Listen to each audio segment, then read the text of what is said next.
दोस्तों, आज मैं आपके लिए हिंदी सिनेमा के दो महान अभिनेताओं की एक छोटी सी झलक लेके आया हूँ। अमिताभ बच्चन के अलावा मुझे कोई टक्कर नहीं दे सकता। जीनत अमान का वो हीरो अमृता सिंह के प्यार में था जो दीवाना। भारतीय सिनेमा में साल 1966 से लेकर 1971 तक इंडस्ट्री में दो ऐसी महान हस्तियों ने कदम रखा जिनके निभाए किरदार लोगों के जहन में कभी ना मिटने वाली छाप छोड़ गए। इन दोनों में से एक थे अमिताभ बच्चन, जिन्होंने साल 1966 में एक्टिंग की दुनिया में कदम रखा, और एक था वो विलेन जो कभी अमृता सिंह के प्यार में दीवाना हुआ करता था।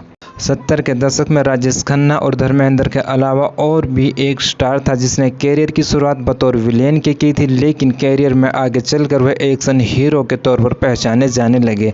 ये एक्टर सिर्फ इकलौते अमिताभ बच्चन को अपना कॉम्पिटिटर मानता था। जीनत अमान संग इस एक्टर ने कई हिट फिल्मों में काम किया है। 70 के दशक के वो सुपरस्टार हैं विनोद खन्ना और अमिताभ बच्चन, जिन्होंने साथ में 10 फिल्मों में काम किया। जहां अमिताभ बच्चन ने इंडस्ट्री में 1966 में एंट्री ली, वहीं विनोद खन्ना ने साल 1971 में एक्टिंग की दुनिया में कदम रखा था। अमिताभ बच्चन ने जहां हीरो बनकर खूब नाम कमाया, वहीं विनोद खन्ना भी विलेन बनकर छाए हुए थे। विनोद खन्ना और अमिताभ बच्चन ने साथ में भी कई फिल्मों में काम किया है। दोनों पहली बार फिल्म रेशमा और शेरा में साथ आए थे। इसके अलावा अमर अकबर एंथनी, मुकद्दर का सिकंदर, खून पसीना, हेरा फेरी, ज़मीर और परवरिश जैसी कई सुपरहिट फिल्मों में दोनों ने ही अपनी एक्टिंग का लोहा मनवाया। विनोद खन्ना देखते ही देखते उस दौर में स्टार बन गए थे। उनका रोमांटिक हीरो वाला अवतार मेकर्स के साथ साथ एक्टर्स को भी खूब भाने लगा था। खुद मौसमी चटर्जी आज भी उनके लुक की दिल खोलकर तारीफ करते हैं। एक बार तो कपिल शर्मा की कॉमेडी शो में भी उन्होंने कहा था कि उनसे हैंडसम एक्टर इंडस्ट्री में था ही नहीं कोई और। विनोद खन्ना ने अपने कैरियर में कई हिट फिल्में दी। उन्होंने कई ऐसी फिल्मों में भी काम किया जिनमें उनके किरदार को कोई निभाना नहीं चाहता था, लेकिन विनोद खन्ना ने उस किरदार को निभाकर तहलका मचा दिया था।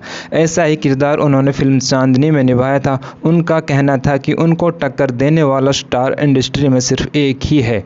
Vinod Khanna legend Instagram handle से विनोद खन्ना का एक पुराना वीडियो सामने आया जिसमें अमिताभ बच्चन और उनके बीच के कंपटीशन पर सवाल किया गया। इसके जवाब में उन्होंने कहा, अमिताभ बच्चन का कोई एकमात्र कंपटीशन है तो वो खुद हैं। हंसते हुए वह ये भी कहते हैं कि वैसे ये कंपटीशन कहने की बात है, आप 100 लोगों से सवाल करेंगे तो 50 कहेंगे कि अमिताभ बच्चन उनके फेवरेट हैं और 50 कहेंगे कि विनोद खन्ना उनके फेवरेट हैं। अपने एक्टिंग कैरियर में विनोद खन्ना अपने अफेयर को लेकर भी काफ़ी चर्चा में रहे थे। अमृता सिंह से तो उनके रिलेशन की खूब चर्चाएं हुआ करती थी। दोनों की पहली मुलाकात साल 1989 में सुपरहिट फिल्म बंटवारा के सेट पर हुई थी। कई मीडिया रिपोर्ट्स में तो ये भी कहा गया है कि अमृता सिंह विनोद खन्ना को पहली बार देखते ही उन्हें प्यार करने लगी थी। ABP में एक छपी खबर के मुताबिक अमृता सिंह और विनोद खन्ना दोनों ही फिल्म की शूटिंग के दौरान मिले और एक दूसरे को पसंद करने लगे थे। तो दोस्तों, ये थी हिंदी सिनेमा के दो महान दिग्गज अभिनेताओं की एक छोटी सी झलक। आप दोस्तों को कैसे लगी कमेंट्स में ज़रूर बताना। अगर आप दोस्त भी इसी तरह की झलकियाँ पसंद करते हैं तो प्लीज़ मेरे चैनल को सब्सक्राइब कर लें और बेल का आइकन भी प्रेस कर लें ताकि हमारी तरफ से आने वाले इसी तरह के वीडियोज़ की नोटिफिकेशन आपको मिलते रहें।